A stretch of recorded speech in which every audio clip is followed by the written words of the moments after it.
السلام عليكم ورحمة الله وبركاته، عاملين ايه؟ يا رب تكونوا بخير. قبل ما نقول اي حاجة، صلوا على النبي عليه افضل الصلاة والسلام، وانزلوا اعملوا لايك واشتراك في القناة وفعل زرار الجرس عشان يوصلك كل جديد بننزله. طبعا فيديو النهارده هيكون عن ازاي تعمل رقم سعودي للواتساب. ده التطبيق اللي احنا هنستخدمه في شرح النهارده. طبعا هكون سايب لك اللينك بتاعه تحت في الوصف، وهكون برضه سايب لك لينك شاتي في الوصف وفي اول تعليق مثبت، عشان لو ما عرفتش تنزل التطبيق فتتواصل معايا وابعت لك التطبيق. تمام. طبعا التطبيق اول ما بتفتحه بيفتح معاك بالواجهه اللي انت شايفها قدامك دي. عندك تحت كده علامه الترس اللي هي تحت دي الاعدادات. لو جينا كده ندوس عليها هتيجي كده. معلش التطبيق طلع ودخلنا تاني، حصل غلط بس من عندي، فنعيد تاني نخش علامه الاعدادات ديت وهتدوس تنزل تحت كده وتدوس موافق. وهنا هتكتب اسمك وليكن مثلا اسمي كده. وهنا هتعمل اللي هو أيقونة وصوت أو أيقونة فقط أو بدون إشعارات، فأنت تعمله بدون إشعارات عادي. تمام. وتعمل حفظ. طبعا الصيغة هنا يعني مش مهمة، بس هو عايز صيغة، فأنا هضيف صيغة أقولكوا تاني. أنا جيت هنا ضفت أي صيغة كده وأضغط حفظ. هنا بقول لك جاك الحفظ، وهنا بقول لك تم الحفظ. هنا طبعا بقول لك اللي هو المساعدة وكده، يمكنك طرح سؤال أو إزاي التطبيق بنستخدمه أو كده. تمام. هنا تدوس تجربة المشاهدة مرة أخرى عشان ميجيبلكش إعلانات تاني. وعندك هنا ناس بتشكر في التطبيق، يعني كذا واحد بيشكر في التطبيق. وهنا عندك دي مركز المساعدة. وطبعا لو جينا للصفحة الرئيسية ودوسنا على كلمة ابدأ الآن، هنلاقي هنا عندك الخدمات والمجتمع وأدوات الدعم.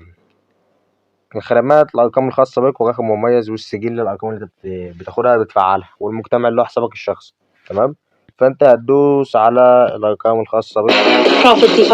هنا طبعا هيظهر لنا إعلان، فأنت هتستنى أما الإعلان يخلص. إعلان مش طويل، يعني 5 ثواني بالكتير وهتلاقي الإعلان خلص. هنا بقول لك السيرفر الأول تضم سيرفراتنا أكثر من 200 رقم. تمام. احسب بقى في كام سيرفر لسه.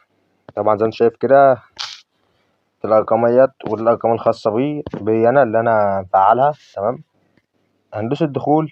وده طبعا أنا مثلا عايز الرقم ده اللي هو الأول ده، هدوس عليه.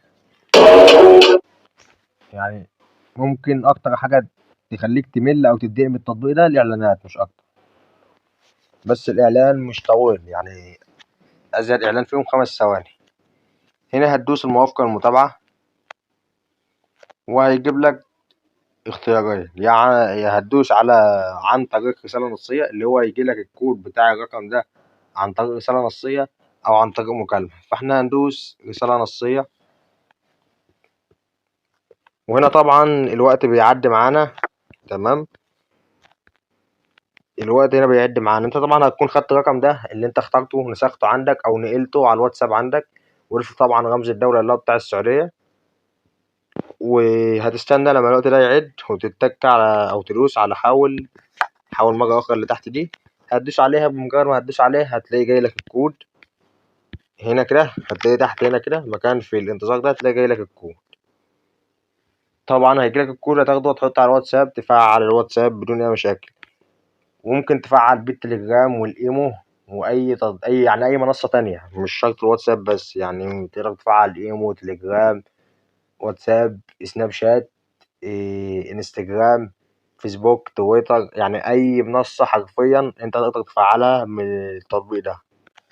وبس كده يا اخواتي، وده بيكون شرح النهارده. لو عجبك الفيديو متنساش تعمل لايك واشتراك في القناة، والسلام عليكم.